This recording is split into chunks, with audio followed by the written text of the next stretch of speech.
살아가시는 주, 연약한 나의 일상을 살아가시네. 내가 사는 것은 오직 주를 위한 것, 나의 삶의 주인 오직 예수. 오늘도 나의 삶을 살아가시는 주, 연약한 나의 일상을 살아가시네.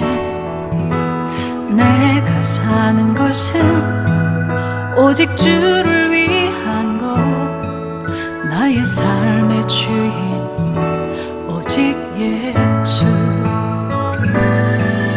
나는 포도나무 가지 주님과 한 몸 되었네. 나는 주를 담는 그릇, 내 안에 계신 성령님, 드러날 것 없는 나의 삶에 홀로 나타나시네.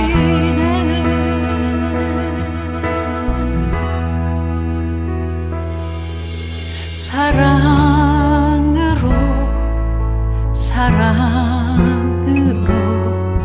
오늘 하루를 사셨네.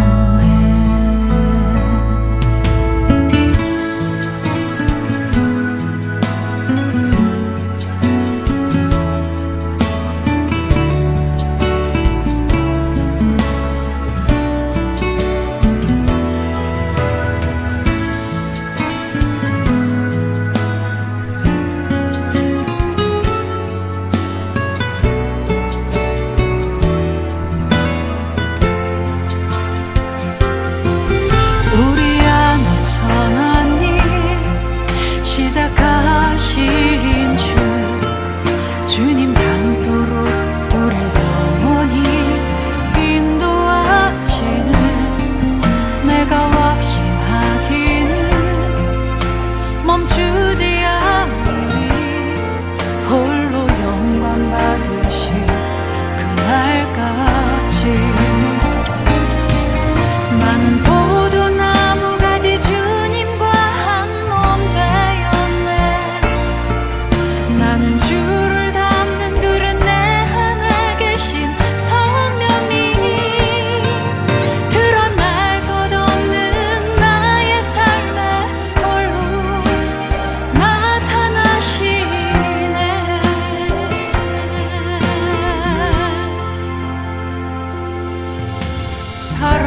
사랑으로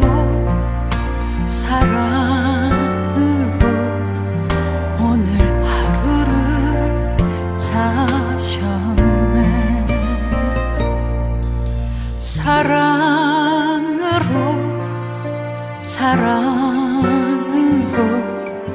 오늘 하루를 사셨네.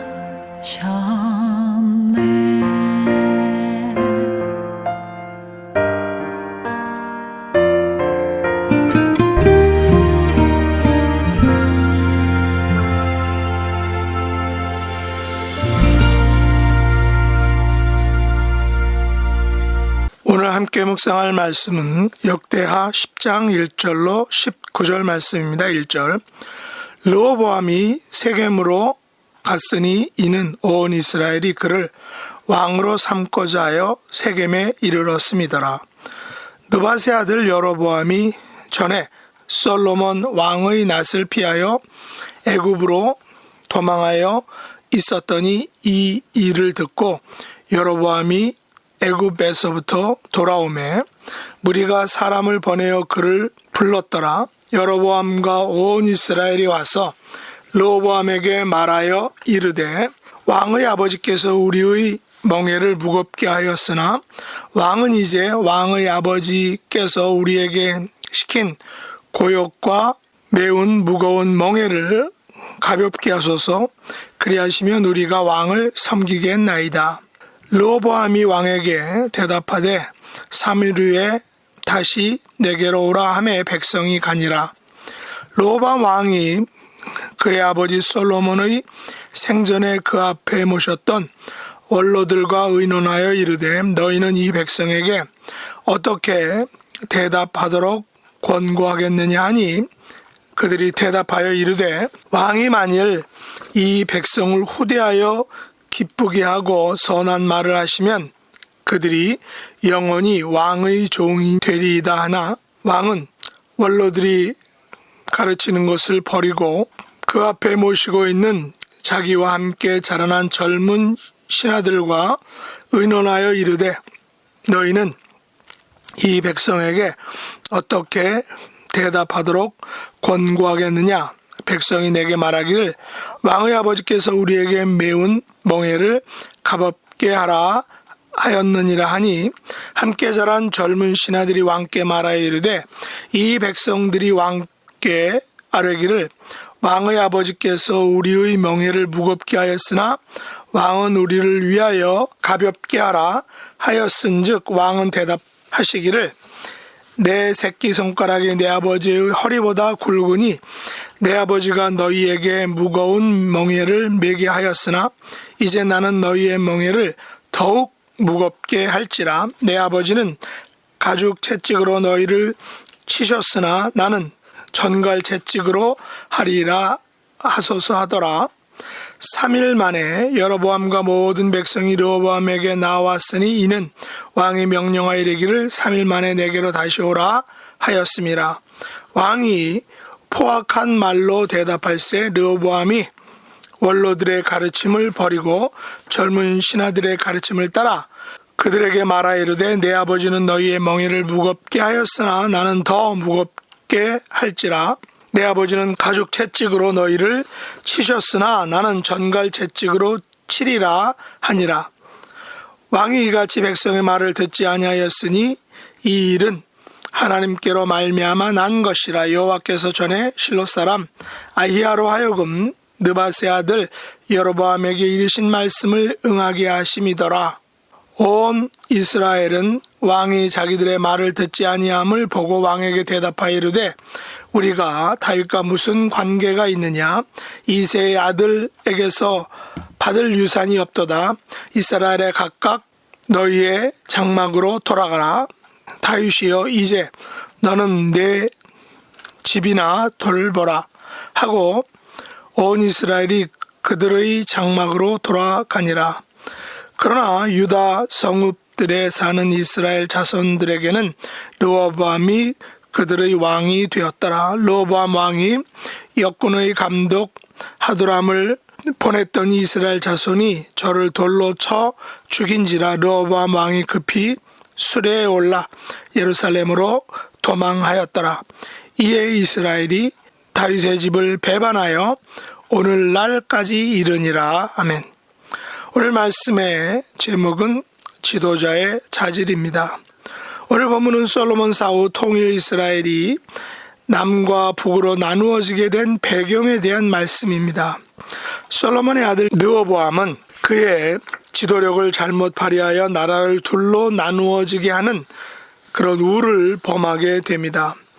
르호보암의 지도력이 시험대에 오르면서 오늘날 지도자들에게 필요한 자질이 무엇인지를 우리에게 분명히 알려주고 있습니다. 솔로몬의 아들 르호보암은 온 이스라엘의 왕으로 등극하고자 세겜으로 갔습니다. 그러나 세겜 땅은 창세기 34장에서 원래 히위 족속 하몰의 아들 세겜이 그 땅의 추장으로 있던 곳이며 세겜이 야곱의 딸 디나를 성폭행하여 욕을 보이자 디나의 오빠 시므온과 레이가 모략을 꾸며 하몰과 그 아들 세겜과 함께 세겜성의 모든 남자를 죽이고 많은 재물을 약탈한 사건이 일어난 현장이기도 합니다. 또한 세겜은 요셉의 뼈가 묻힌 땅이기도 합니다. 후일 북이스라엘의 핵심을 이룬 에브라임 족속은 바로 므낫세와 함께 요셉의 아들이란 그런 명분을 가집니다. 후일 사도행전에서 스데반 집사는 아브라함이 세겜 하몰의 자손에게서 은으로 값주고 산 땅이 바로 세겜이라고 설교하였습니다. 가나안 입성의 여호수아는 세겜에서 이스라엘 백성들과 언약을 갱신한 곳이기도 합니다. 이처럼 세겜 땅은 이스라엘 백성들에게 있어서 아주 역사적인 의미 있는 땅이기도 합니다. 그런 의미에서 세겜은 역사적 전통이 있는 곳이죠. 그러나 다윗과 솔로몬 왕의 정치적 고향은 예루살렘입니다. 왜 르호보암이 세겜으로 가서 온 이스라엘의 왕으로 등극하려 했는지는 정확히 알 수 없지만 이는 그동안 소외되었던 세겜과 이웃 사마리아에서 정치적 기반을 다지려고 했던 것으로 추측해 볼 수 있습니다. 그러나 그 당시 야당을 이끄는 지도자가 있었으니 바로 그는 여로보암입니다. 여로보암은 전에 솔로몬의 낯을 피하여 애굽으로 도망갔다가 솔로몬이 죽은 후 애굽에서 돌아와 강력한 야당 지도자가 되었습니다. 이때 르호보암은 온 이스라엘 백성들 앞에서 왕으로 등극하려는데 야당 지도자인 여로보암과 온 이스라엘이 새 왕이 될 르호보암에게 정치적 압력으로 협상을 시도하려고 했던 것입니다. 이때 정치적 협상 내용이 다름 아닌 솔로몬 시대의 멍에를 무겁게 했지만 르호보암은 무거운 멍에를 가볍게 해달라는 그런 요청이었습니다. 만약 이 요청을 들어주면 르호보암을 왕으로 섬기겠다는 정치적 압력 내지 협박을 했던 것이죠. 이에 르호보암은 3일 후에 다시 오라 말하며 이 문제를 솔로몬 당시의 원로들과 의논합니다. 원로들은 만일 이 백성을 후대하여 기쁘게 하고 선한 말을 하면 그들이 영원히 왕의 종이 되리라라고 조언을 합니다.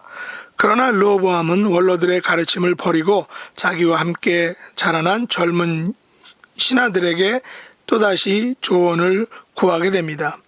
그들의 조언 내용은 바로 내 새끼손가락이 내 아버지의 허리보다 굵으니 내 아버지는 멍에를 무겁게 하였으나 나는 너희의 멍에를 더욱 무겁게 하리라. 내 아버지는 가죽 채찍으로 너희를 치셨으나 나는 전갈 채찍으로 하리라 라고 말하라면서 그렇게 조언을 했던 것입니다. 불행히도 르호보암은 젊은 신하들의 조언에 따라 백성들에게 포악한 말로 답하게 됩니다. 그 결과 온 이스라엘은 우리가 다윗과 무슨 관계가 있느냐, 이새의 아들에게서 받을 유산이 없다라고 말하며 각각 장막으로 돌아갑니다. 역대기 기자는 이 같은 결과는 전에 실로 사람 아히야로 하여금 여로보암에게 이르신 말씀을 응하게 하심이며 결국 르호보암은 유다 성읍들에 사는 이스라엘 사람들에게만 왕으로 인정받게 됩니다. 르호보암은 역군의 감독으로 하도람을 그들에게 보내게 되는데 이 하도람은 이스라엘 백성들에 의해서 돌에 맞아 죽게 됩니다. 그러자 르호보암은 급히 수레에 올라 예루살렘으로 36개 주랭랑을 쳤다라고 성경이 말합니다. 19절에 의하면 이에 이스라엘이 다윗의 집을 배반하여 오늘날까지 이르렀다라고 분명히 말하고 있습니다. 역대기를 기록한 시점이 포로기 후니까 역대기 기자는 그동안의 이스라엘의 분열 왕국의 역사를 총망라하여 바벨론 포로에서 돌아온 이스라엘 백성들에게 그들의 배반이 결국 바벨론 포로를 가져왔다라는 사실을 상기시키고 있는 것 같습니다. 우리는 르호보암의 지도력을 통하여 어쩌면 르호보암 자신도 원로들의 말을 듣지 않고 자기와 함께 자라난 젊은 신하들의 말을 듣고 포악한 말로 대답하여 하나님의 뜻을 배반했듯이 이스라엘 백성들 또한 우리가 다윗과 무슨 관계가 있느냐? 이새의 아들에게서 받을 유산이 없다라는 식의 자기 중심적 결정과 정치적 욕심을 가진 것 역시 이스라엘 백성들도 하나님을 배반한 것이라고 볼 수 있습니다. 역대기 기자가 19절에 언급했듯이 이스라엘이 다윗의 집을 배반하여 오늘날까지 이르렀다라는 그 평가는 비록 르호보암이 정치적 판단을 잘못했지만 이스라엘 백성들 또한 자기들 욕심을 채우기 위하여 급급했지 하나님께서 다윗을 통하여 약속하신 것을 배반하는 실수를 범했던 것입니다. 그런 의미에서 역대기 기자는 이스라엘 백성들의 분열 왕국에서부터 하나님을 배반한 그 역사가 결국은 하나님께서 다윗에게 약속하셨던 그 언약을 배반한 결과임을 분명히 하고 있는 것입니다. 우리의 남은 삶도 다른 사람들에 대해서 가죽 채찍이나 전갈 채찍이 아닌 다른 사람을 호대하고 기쁘게 하고 선한 말을 하여 그들을 하나님의 사랑과 복음으로 돌아오게 하는 삶을 살아야 할 줄 믿습니다. 또한 하나님과 우리와의 맺은 그 언약, 이스라엘 백성들에게는 다윗의 언약을 우리가 배반하지 않고 그 언약을 굳굳이 지켜나가며 그 언약을 소중히 생각하는 귀한 믿음에 굳게 서서 우리에게 남겨진 그 언약의 삶을 이루어가는, 성취해가는 하나님의 자녀들 될 수 있기를 예수님의 이름으로 축복합니다. 기도하겠습니다. 하나님 아버지, 저희들은 사람과의 관계에서 가죽 채찍이나 전갈 채찍 같은 포악한 말로 대할 때가 있음을 고백합니다. 하나님께서 다윗에게 주신 언약을 중히 여기고 다윗의 집을 배반하지 않고 하나님의 언약과 약속을 늘 사모하고 바라보면서 그 언약 백성으로 저희들의 남은 삶을 살아갈 수 있도록 은혜 더하여 주시옵소서. 예수님의 이름으로 간절히 기도드렸나이다. 아멘.